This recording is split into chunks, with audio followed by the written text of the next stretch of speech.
Hi tears, அஸ்ஸலாமு அலைக்கும். Welcome to as Tamil. நான் உங்கள் சாய்ரா ஆஷிக். இன்றைக்கி நம்ம ரொம்ப சூப்பரான ஒரு சிக்கன் பிரியாணி செய்ய போகிறோம். எப்படி செய்கிறதுன்னு பார்க்கலாம் வாங்க. இதுக்கு தேவையான பொருளாக எடுத்து வச்சுருக்கேன். இன்றைக்கி நம்ம 1/2 கிலோ அளவு அரிசி, 3/4 கிலோ அளவு கறி வச்சு செய்ய போகிறோம். இந்த அளவு செஞ்சோன்னா பிரியாணி பர்ஃபெக்டாக இருக்கும். அதுக்கு தேவையான வெங்காயம், தக்காளி, இஞ்சி, பூண்டு, புதினா எல்லாமே எடுத்து வச்சாச்சு. இப்போ நம்ம தாளிக்க ஆரம்பிச்சிடலாம். அடிகனமான பாத்திரமோ அல்லது குக்கரோ அல்லது எலக்ட்ரிக் குக்கரோ நீங்கள் எதில் பிரியாணி செய்வீங்களோ அதை எடுத்துக்கோங்க. அதில் கொஞ்சமாக நம்ம நெய் ஊற்றிடலாம். நெய் ஃபஸ்ட்டே போட்டு நம்ம செய்யும் போது அந்த பிரியாணி ஃபுல்லாகவே நல்ல ஒரு வாசனை மனமாக டேஸ்ட்டாக ரொம்ப சூப்பராக இருக்கும். ஜஸ்ட்டு 1 டேபிள் ஸ்பூன் சேர்த்தா கூட போதும். இப்போ இது கூட 2 பிரியாணி இலை, 2 துண்டு பட்டை, 3 ஏலக்காய், 5 போல் கிராம்பு, கொஞ்சமாக கல்பாசி, 2-3 அன்னாசி பூ எடுத்துக்கலாம். இது எல்லாத்தையும் அந்த நெய்யிலே நல்லா வதக்க போகிறோம். இந்த எல்லா ஸ்பைஸும் சேர்த்தே ஆகணும் அப்படின்றதெல்லாம் கிடையாதுங்க. இதில் எது உங்ககிட்ட இருக்கோ அதை சேர்த்துக்கோங்க. முக்கியமாக பட்டை, லவங்கம், ஏலக்காய் இது 3மே ரொம்ப முக்கியம் பிரியாணி செய்கிறதுக்கு. இதெல்லாம் நெய்யில் லைட்டாக வதக்கினதுக்கு அப்புறமா இது கூட நம்ம தேவையான அளவுக்கு எண்ணெய் சேர்த்துக்க போகிறோம். ஃபஸ்ட்டே நம்ம நெய்யோட எண்ணெய் சேர்த்துட்டு கூட இதெல்லாம் வதக்கலாம். ஆனால் நெய்யில் மட்டுமே இது நம்ம வதக்கி எடுத்தோம்னா ரொம்ப ஃப்ளேவர்டாக இருக்கும். ஸோ இந்த மாதிரி நெய்யில் வதக்கினதுக்கப்புறமா தேவையான அளவுக்கு எண்ணெய் சேர்த்துட்டு கூடவே ஒரு 3 பச்சை மிளகாயை கிள்ளி சேர்த்துக்கிறேன். கூடவே நீல வாக்கில் கட் பண்ண 4 பெரிய வெங்காயம் சேர்த்துக்கலாம். சேர்த்துட்டு இது நல்லா வதக்கி விட போகிறோம்.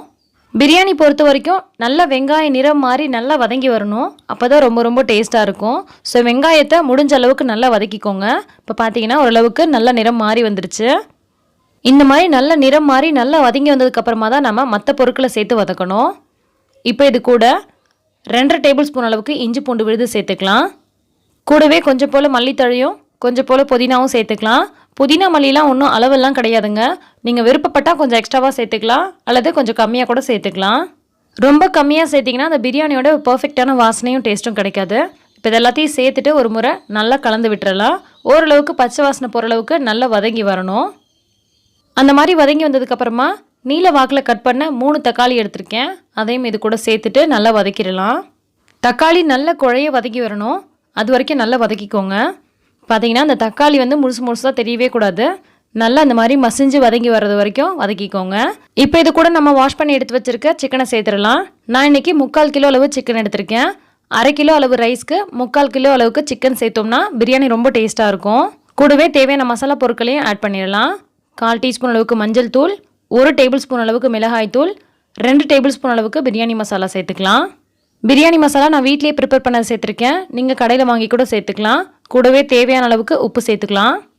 எல்லாத்தையும் சேர்த்துட்டு நல்லா இந்த மாதிரி கலந்து விட்டுக்கோங்க. இந்த உப்பு காரம் எல்லாமே இந்த சிக்கனோட நல்லா மிக்ஸ் ஆகி நல்லா இந்த உப்பு காரம்லாம் சிக்கனில் ஏற ஆரம்பிக்கும். நல்லா இந்த மாதிரி அடியோடு கலந்து விட்டுக்கலாம். அப்போ தான் எல்லா இடத்துலையும் அந்த மசாலா படும். இந்த மாதிரி நல்லா கலந்து விட்டதுக்கப்புறமா ஒரு 1 நிமிஷம் போல் இது அப்படியே இருக்கட்டும். அப்போ தான் நல்லா மசாலா பிடிக்கும். இப்போ ஒரு 1 நிமிஷத்துக்கு அப்புறமா நம்ம இது கூட ஒரு 1/4 கப் அளவுக்கு தயிர் சேர்த்துக்கலாம். தயிர் புளிச்ச தயிராக சேர்த்துறாதீங்க. லைட்டாக புளிப்பு இருந்தால் பரவாயில்ல, ஆனால் ரொம்ப புளிக்கக்கூடாது. கூடவே எலுமிச்சப்பழம் ஒரு 1/2 மூடி அளவுக்கு சேர்த்துக்கலாம். கொட்டைகள் இல்லாத மாதிரி பிழிஞ்சு விட்டுக்கோங்க. இதெல்லாத்தையும் சேர்த்துட்டு இப்போ இதை நல்லா மிக்ஸ் பண்ணி விட்டுறலாம். மசாலா பொருட்கள்லாம் சேர்க்கும் போதே கூட தயிர் எலுமிச்சப்பழமும் சேர்த்து கூட வதக்கலாம். ஆனால் இந்த மாதிரி கொஞ்சம் நேரம் வதங்கினதுக்கு அப்புறமா திருப்பி நம்ம தயிர் எலுமிச்சப்பழமும் சேர்க்கும் போது நல்லா கறி சாஃப்டாக இருக்கும். பொலன்னு பஞ்சு போல் வெந்திருக்கணும் அப்படின்னு சொல்லுவாங்க இல்லையா, அந்த மாதிரி நமக்கு நல்லா கறி சாஃப்டாக இருக்கும். இப்போ இது கூட தேவையான அளவுக்கு தண்ணி சேர்த்துக்கலாம். நான் இன்றைக்கி 1/2 கிலோ அளவுக்கு அரிசி எடுத்திருக்கேன். ஸோ இது பார்த்தீங்கன்னா இந்த டம்ளரால் 1 டம்ளர் போல் இருந்துச்சு. 1.5 டம்ளர் அளவு அரிசிக்கு 3 டம்ளர் அளவுக்கு தண்ணி சேர்க்கணும். பாஸ்மதி ரைஸ்க்கு கொஞ்சம் கம்மியாக தான் தண்ணி வைக்கணும். ஸோ நான் 2.25 டம்ளர் தான் சேர்த்துருக்கேன். இப்போ ஊற வச்ச பாஸ்மதி அரிசியை தண்ணியெல்லாம் நல்லா வடிச்சிட்டு இது கூட சேர்த்துக்கலாம். கொஞ்சம் கூட தண்ணி இல்லாத மாதிரி சேர்த்துக்கோங்க.